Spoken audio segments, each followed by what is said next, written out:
First time I think I saw you guys and like recognized the name was, I believe it was Antoine and maybe Juji Yeah, showed up to make some custom Cerakote dumbbells. yeah. I think they made like a Super Mario one or something crazy, and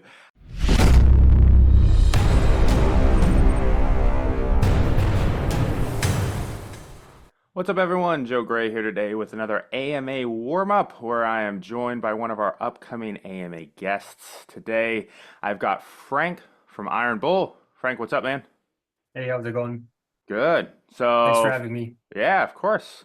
So, for those of you who don't know Iron Bull, they are headquartered up in Canada. They started off making lifting accessories and stuff, so like straps and wraps and knee sleeves and all kinds of good stuff, and have gotten into the actual, we'll call it gym equipment space within the last handful of years.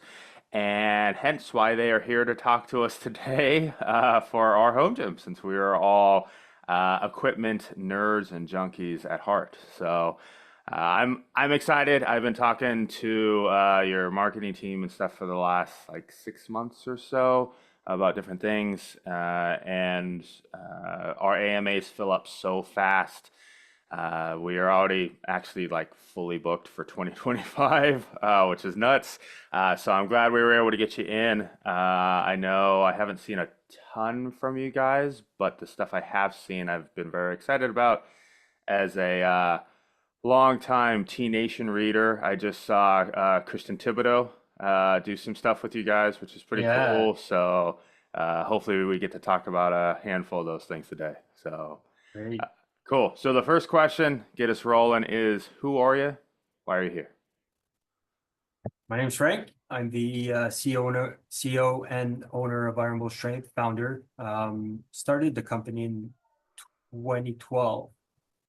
When I was still in school, I was finishing up my mechanical engineering degree and just decided to start an e-commerce company. I had a friend selling stuff on eBay, and he kind of introduced me to the e-commerce world. And back in 2012, it was the good old forums. Facebook wasn't a big thing yet. Uh, Um, we didn't have any Shopify. It was like Magento and hard-coded websites. So I gave it a try. Created my first product since I was studying product design. It was kind of the way to really put my head around it. yeah. So design my first product, put a patent on it, and it was actually the first competition for fat grips. I don't know Okay. if you remember those blue grips. Yep. I have a Um, pair of fat grips in my garage. So, right. So I designed an ergonomic handle, so it okay. was it was curved Yep. and the ends were flat. So since fat grips had a patent, it was the only way we could design it Yep. and release it to the market. So it started with a first product. I purely did this as a sideline.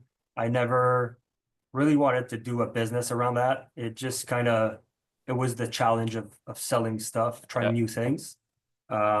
So that's how the company started. My background with fitness is comes a little further back.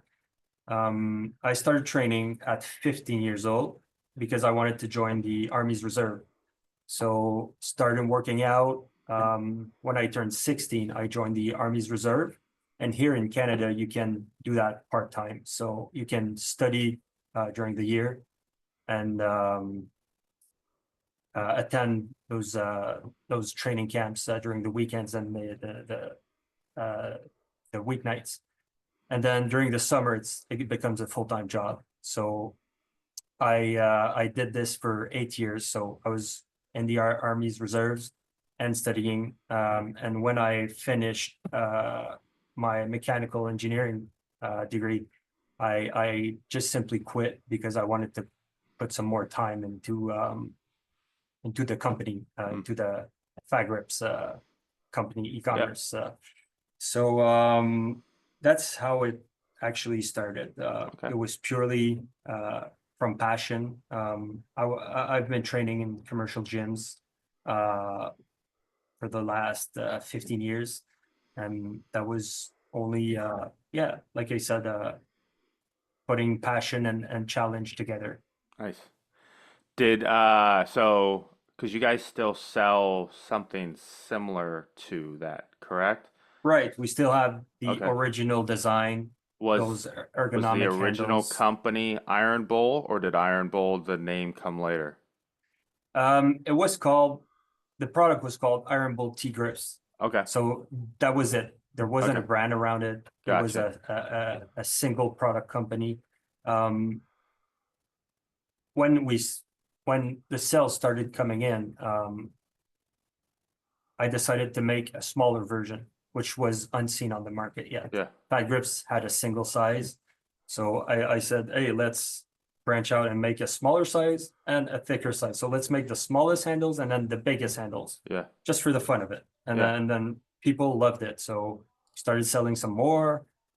People asked for the thicker versions. So I did the 3.0, so the 3-inch grips. Um, so this also started selling good. And then I kind of had to take a decision to whether go get a job, an eight to five job, or really go all in on the company because it was starting to make some sales. Sure. But it needed more time and Yeah. it needed more capital. So I was at a point where, okay, do I go all in or do I just keep it as a sideline, a part-time job and get a real job, 8 to 5 and start living my adult life. Yeah. Clearly you chose the other path, right? Yeah, Yeah. so I decided to sell my car Okay. and I was working in bars at night just to get some cash on the Yeah. table. And then that's where we launched the first lifting belt, Nice. which made our way in the lifting gear category. Okay. Right on. So you talked a little bit about your lifting. So what do you like? What would you classify yourself as a lifter? And then also, do you like do all of your employees lift? Is that kind of a key piece to the puzzle for you guys, or how does that work?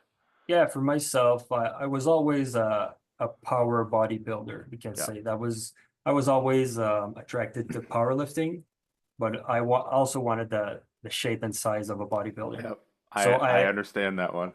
like just like you said, I think Christian Thibodeau from Yep. T Nation, I was a longtime fan. Yep. I read all his articles, so like his approach to training really resonated with what I was looking for. So Yep. I always did a mix of powerlifting and bodybuilding, Yep. which is exactly the crowd I targeted with the brand. So Iron Bull Strength grew around these two group of people, Yep. um, which is why all the products are around those two Yep. sports. Nice. I like it. Cool. Yeah. How about so your employees? So I know some companies are like, hey, you have to lift to be able to, be here or whatever. Do you have any crazy requirements like that, or do you feel like maybe people who gravitate to want to work for you are lifters just already? Like, do they find you because they know the brand and see you have an opening or anything like that? Yeah, I'd say in the last 3 years, we really started to tell people we were based in Canada Yeah, because being an e-commerce brand, people don't really ask questions. They just see the brand. They're like, oh yeah, sure. that guy wears it. That guy wears it. And we Sure. we always hired U.S. ambassadors. Yeah, So we grew fast in the U.S. side and not so fast on Canadian soil sure. because people thought we were from the U.S. So Makes sense. um, since we were dealing with U.S. athletes, U.S. ambassadors, um, people from the city were based and never knew we were here. Mm, So even when we were putting job offers, we had random people trying sure. to get those jobs. So we really never had fitness people working here. um, except for the last 3 years. Okay. When we did the expansion, so we built a whole new factory, Yep. uh, warehouse, all combined, big HQ in Sherbrooke in Canada. So when people saw the building, they're like, I know that brand, but I Mm-hmm. never knew these guys were based here. Yeah. And a lot of people thought we were opening a Canadian branch for IronBull Ah. Strength, Okay. which is kind of funny. Yeah. Um, so nobody knew we were based here. So as soon as they saw the building, that's when people just started to come knocking. Like all the fitness fanatics, Yeah. they just came knocking, giving their resume and Okay. tried to work here. So uh, I'd say maybe 80% of the workforce are powerlifters or bodybuilders, and really uh, are fitness junkies. Yeah. Okay. Right on. Because you guys are close. You're, I know Antoine Vaillant Yeah, shows up to you guys a lot. Are you guys close to where, like, is his gym, is it Pure Muscle? yeah. Are you guys He close works to out of there? Pure Muscle. Um, Pure Muscle is in Toronto, Okay. and we're in Quebec. Okay. So we're at a 5 hour drive Okay. from Okay. there. Okay. It's Gotcha. not too bad, Yeah. but we're actually really close to the border. Okay. We're at a 30-minute drive from the States. Oh, okay. So this gives us an edge with logistics and whatnot. Yeah. But we go to Toronto a few times a year just to shoot content with Sure. Antoine. Yeah. And there's a lot of top bodybuilders and top athletes Yeah. working out at that gym, so Yeah. it's worth the trip. Yeah. Yeah. That place is crazy. Uh, okay, so we talked about who you are, we talked about your lifting experience. Let's talk about getting into kind of the home gym community. So you mentioned you started making home gym equipment. I'm assuming you had maybe a little dabble in the home gym space with the grips and stuff, but how has the transition into being included in the actual people who chose to put a rack and bar and stuff like that in their garage? How has that happened? What's that look like?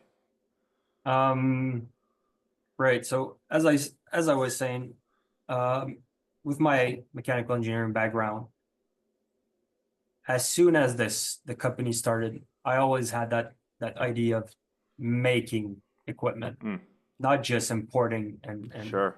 tag putting the badge on it and reselling. I wanted to design and build equipment. Yeah, So it wasn't even remotely possible to just think of building a factory right away. Like sure. we had to be the the the project we made here is a big project. I'm sure. We have a 70,000 square feet Okay. building with a full production line. So we control everything in production. We do everything in-house, Okay. from cutting to painting, to welding, assembling, packaging. Everything's being done in-house. So you can even imagine like the cost of the Oh project. yeah. So we had to really cover everything gear just to have the capital to even think about expanding. So when COVID hit, that was really what made me think, okay, we need to figure out a way to start manufacturing our own stuff, because we recently just tested the waters right before COVID. We started importing some bumper plates because Okay. there was a frenzy for bumper plates back then. Sure. And as soon as COVID hit, we instantly realized that Yeah. if our supplier can't support us, like we can't sell anything. So Yep. it's not a sustainable model. So this was really what made me want to make everything in-house, Yep. to control every part of the production and to control our lead time specifically. Nice. Okay. So let's go into that a little bit further. So, what what did you start off with? So you were importing bumpers. That supply chain got cut off like everybody else's, right? Right, You were trying to buy the same, pallet of bumpers that 416 other companies were trying to buy, right. because that's all that was available. So right then and there, you pivoted and just said, we're gonna build a warehouse, and you built it during COVID or after, or how did that all work? And then what did it look like in terms of like what was your first stuff? How'd you launch that? How'd you decide what to build, that whole deal? Yeah. So when we were importing bumper plates, the second product that came to mind was like, we need to make some racks. Yep. So we were outsourcing production, everything production, and just assembling in-house. Okay. So we were uh, ordering the steel, sending it to to the laser cut shop, Yeah. and then it was coming back. We were welding it and then sending it to the paint shop, Okay. get it powder coated, send back, and then we would package it and send it. So Sure. you can imagine like the lead time was worse Yeah. than just ordering from China Yeah, directly. of course. So Plus that you had model, to ship some heavy metal here, there, here, there, here, there, right? And it was crazy how inefficient it was. yeah, So that business model was just bound to failure. yeah, But since it was COVID, there was so much demand. Like even if we were above everybody's price point, we were sure. still selling some racks because demand was so high Yeah. and supply was so low. So that kind And of gave us an idea of what people were looking for, what people liked. Um, just like the lifting gear side of the business, we wanted to make premium gear. So IronBull Strength was always associated with quality and premium quality. sure. So this is exactly what we wanted to do with the racks. Um, so when COVID hit again,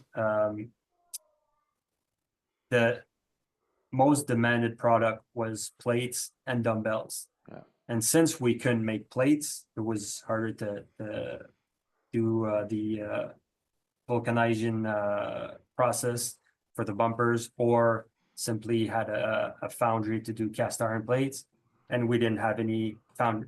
I think we have two foundries in Canada, and Sure. there was no way we could make any plates here. Yeah. So the next product that came to mind was dumbbells. So making CNC machine dumbbells was something possible and not too hard to achieve in our current HQ. So I decided to order two CNC lathe equipment and start doing dumbbells. So it took us, I'd say, probably 6 months to develop and get the programs done and do all the R&D around making dumbbells. And we came out with the first Cerakote dumbbells in the world. So that's how we really put our name on the map. People loved our dumbbells and Yeah. still love it. We're still making them. And the process to getting to Cerakote was not an easy one. We tried having them chrome, zinc plated. We tried a bunch of different coatings, and then Cerakote just came to mind. And like everybody's doing it on barbells, so why Yeah. not do it on dumbbells? Yeah. And it was like, since the surface is small, you don't need too much Cerakote to cover dumbbells. So it made sense with the production cost and the selling price point to use Cerakote to coat the dumbbells. Yeah. Um, so we thought we were making dumbbells for the home gym side of things, but a lot of gyms started to order the dumbbells because they wanted their own logos on the dumbbells. So Sure. we kind of touched base on both divisions, home gym and commercial, at the same time. And then that's what really launched the new expansion and the new construction project to really have our own dedicated production line to make these dumbbells, because demand was so great that we were able to get financing to build that new building. Nice. So yeah, as soon as we moved, all right, let me rephrase that. Yeah, I think we can go to the next question. Sure.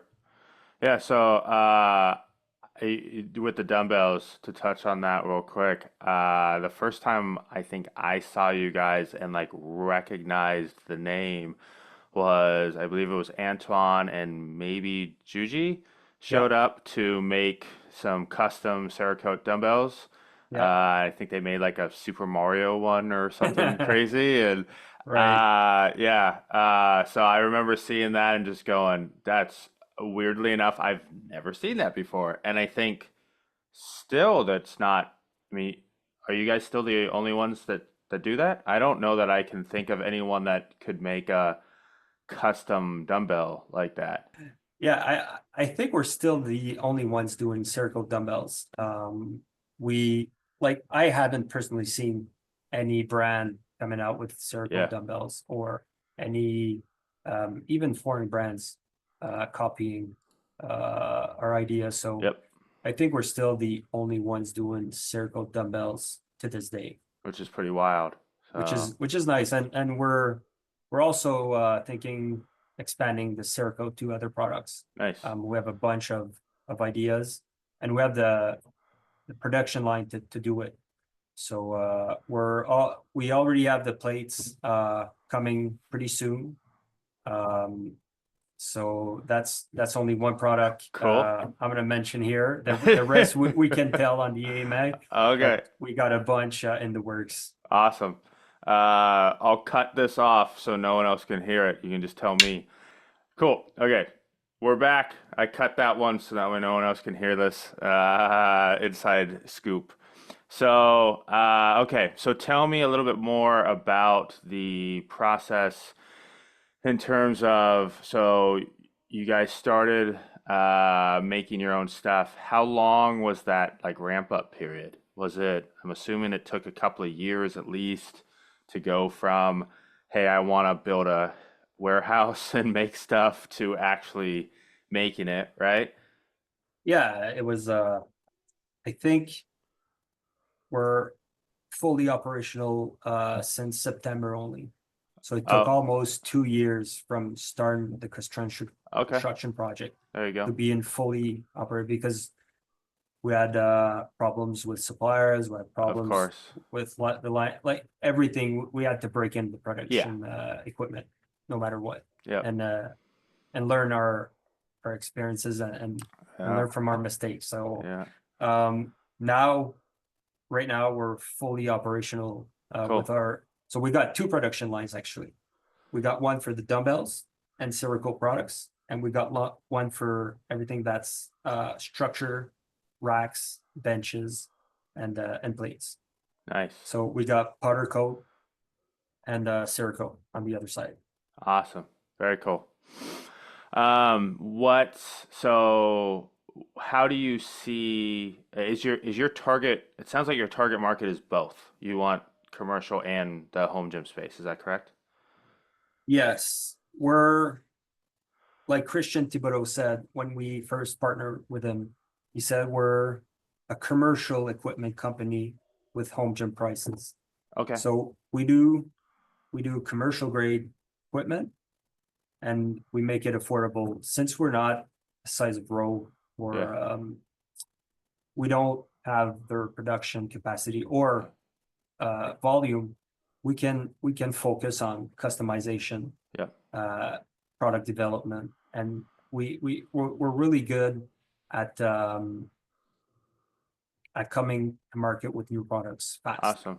So that's our main advantage, I would say. Okay. Customization, design, and come in with new products, new exciting products pretty fast. Cool. So since we don't sell I'm just going to throw a number like 100 racks per day.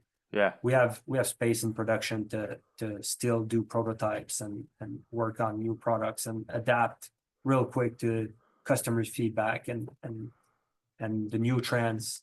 So I think our vision is to really produce what people want. Yeah. So right Nice. now we get requests from commercial gyms that want a few pieces of commercial equipment.